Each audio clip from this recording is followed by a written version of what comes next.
The 44 billion ringgit East Coast Rail Link ECRL project will see a higher percentage of local participation to 40% of civil works versus 30% accorded in the original deal. According to Prime Minister Tun Dr. Mahathir Mohamad, the increase in local participation are aimed at improving the local infrastructure sector. We hope that the state governments of Kelantan, Terengganu, and Pahang will also seize the opportunity provided by the ECRL rail network and leverage on the development and growth that will result from the construction of the ECRL.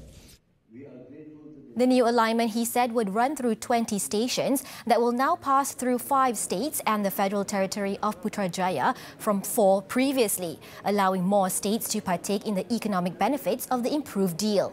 The ECRL's new completion date is slated at December 31st, 2026, extended from the original June 30th, 2024. Once the ECRL is completed, China Communications Construction Company Limited, CCCC, has also agreed to participate in the operation and maintenance of the rail through a joint venture company to be set up, which will ease the financial burden on Malaysia. Tun Mahathir also expressed his confidence that with CCC's involvement will attract and spur investment along the rail link corridor, especially from China.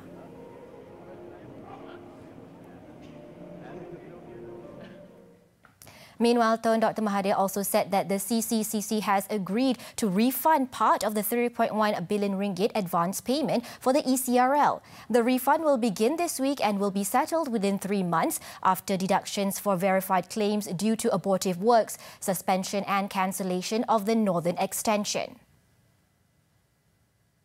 There will be partial refund of advance payment paid to CCCC.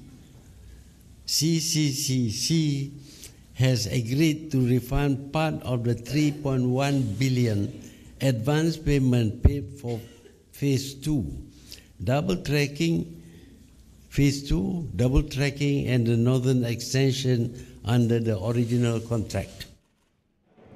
On top of that, he also highlighted that with the improved ECRL at 44 billion ringgit, the loan amount from China Exim Bank will be reduced substantially. The reduced amount is still being negotiated with China Exim Bank and is expected to result in lessening the financial burden of the government in terms of the principal repayment amount, total interest costs and other fees.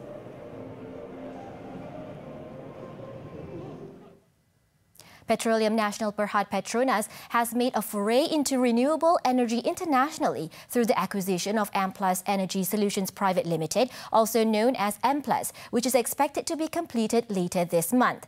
The National Oil and Gas Company announced today that it had entered into an agreement with I Squared Capital, a leading global infrastructure investor, to acquire 100% interest in Amplus. In a statement today, Petronas Group Chief Executive Officer Tan Sri Wan Zulkifli Wan Arifin said the acquisition reflected Petronas' strategic intent to grow in the renewable energy space as part of a strategy to step out beyond oil and gas into the new energy business. This is the company's first international solar venture. Commenting on the transaction, founding partner of I Squared Capital, Gautam Bandari, said Amplus, established in 2013, has grown by over 400% annually, specializing in end-to-end solutions for rooftop and ground-mounted solar power projects. With a cumulative capacity of over 500 megawatts under operation and development, Amplus serves more than 150 commercial and industrial customers at over 200 locations across India, the Middle East and Southeast Asia. The Sabah state government is committed to improve the industrial sector and aim to contribute 35% to the gross domestic product GDP by 2030. The state government was implementing various initiatives such as developing new industrial parks with a business model which is conducive to investment.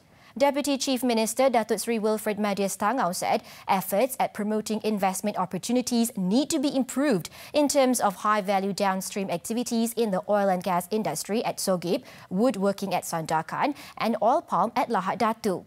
He added the state government will increase efforts to develop a better road network while providing sufficient infrastructure and utilities. This is in line with the provision of a new industrial master plan to form the strategic action plan. That wraps up Bizworld this time around. I'm Nadia Azmi. Thank you for investing your time with us.